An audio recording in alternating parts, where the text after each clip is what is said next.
विशाल news आपल्या आवडत्या चॅनलला लाईक करा आणि शेअर करा आणि सबस्क्राइब करा। महत्त्वाचा प्रश्न असा आहे की त्याने अपात्र कोणालाच केलेलं नाहीये।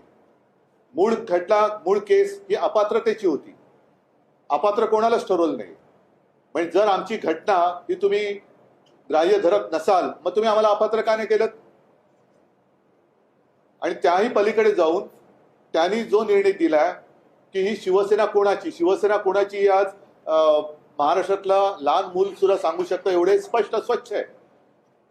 पण निवडणूक आयोगाचा निर्णय जो मुळामध्ये चुकीचा आहे आणि जो सर्वोच्च न्यायालयामध्ये आम्ही त्याला आव्हान दिलेलं आहे तोच त्यांनी ग्राह्य धरला।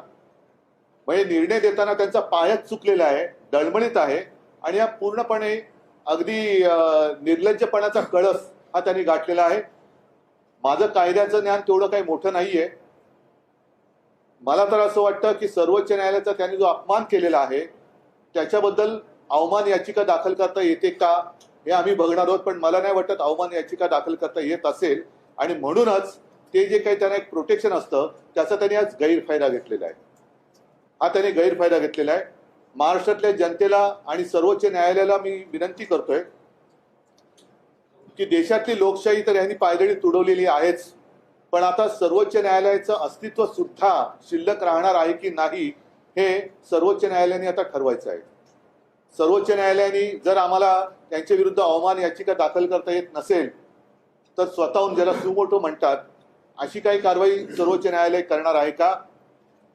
आणि हा विजय तमाम शिवसैनिकांचा आणि या महाराष्ट्रातल्या जनतेचा, बाळासाहेबांच्या विचाराचा, दिघे साहेबांच्या विचाराचा। न्यायालय ते कोणालाच मानत नाहीत, ते न्यायालयाला पण मानत नाहीत, निवडणूक आयोगाला पण मानत नाहीत। ते या सर्व संस्थांपेक्षा मोठ्या स्वतःला समजतात। ते सुप्रीम कोर्टाला देखील अनेक वेळा सल्ले दिले त्यांनी। निवडणूक आयोगाला चुनाव आयोग म्हटलेला आहे, आज अध्यक्षांवर पण आरोप केलेले आहेत। आणि म्हणून यांना लोकशाहीमध्ये लोकशाही मार्गाने दिलेली एक मोठी सबक, एक चपराक आहे। न्यायालयात जायला सगळ्यांना मोकळीक आहे।